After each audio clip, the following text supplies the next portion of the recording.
that. Gregory Moore, is that Heather?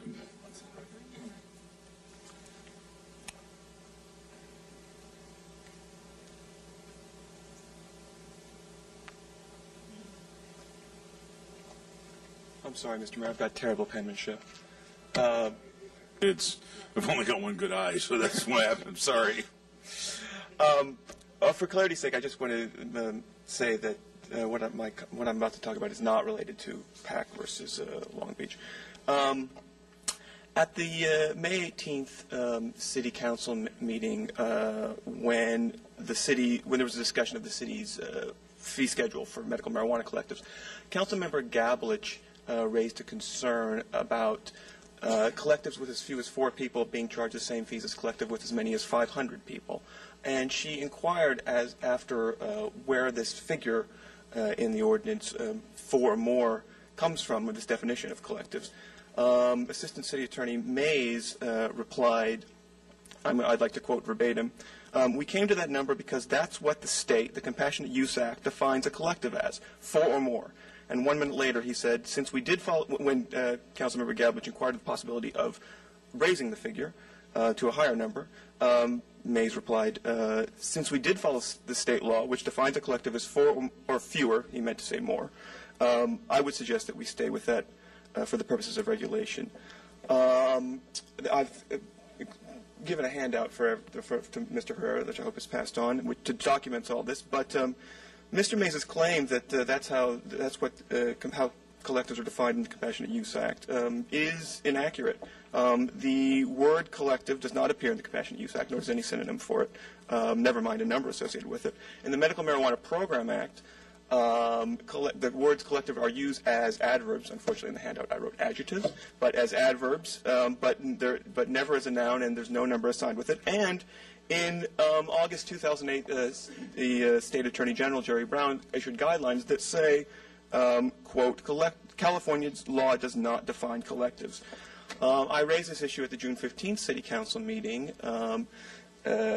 City Attorney Shannon said, well, he didn't believe that his office had issued any inaccurate information. He'd be happy to look into it. And, Mr. Mayor, you did ask City Attorney Shannon for a memo on this, and I'm wondering if this memo has appeared. I will, Mr. Morford, I appreciate the civility of your comments. And did anybody point out that it was an adverb, not an adjective? Or?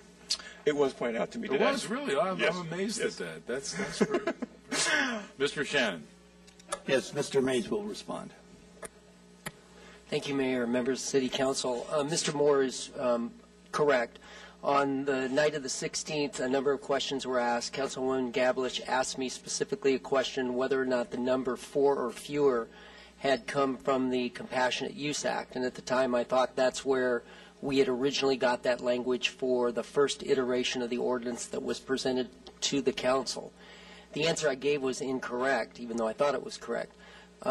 Within probably a minute of her asking the question and me giving the response, Crystal Myers, who actually drafted the initial ordinance that was presented to you, came down and corrected me, and I immediately went over and informed Councilwoman Gablich that I had given her incorrect information in response to her question, and that was the end of it. So it's our belief that the 4 or fewer number that is currently in our ordinance actually came from the ordinance, at least came partially from the ordinance that was introduced and ultimately passed by the City of L.A. So that's where that number came from. You're not sure where it came from? You said you believe. I'd like to, because I think our city policy was made on partly that part of the city policy was made on inaccurate information, at least as voiced at the May 18th City Council meeting. I think the city attorney acknowledged that he gave incorrect information, although the attorney that worked on it derived that from some source. I don't know what it is, and we can certainly find out. Was the policy made based on that incorrect information? Yeah, I mean, that's my concern, is that if the City Council would make policy based on incorrect information provided by the City Attorney's Office, I mean, that seems to be an overarching issue that transcends medical marijuana. The point is that the misinformation was immediately corrected. The person that asked the question, and the only person apparently interested in the issue, Councilwoman Gablich was immediately advised that that information was incorrect. If she wished to pursue it further, she could have, and she indicated that she didn't wish to. Okay. Thanks, Mr. Moore. I do appreciate the spirit in which you conduct yourself. Thank you.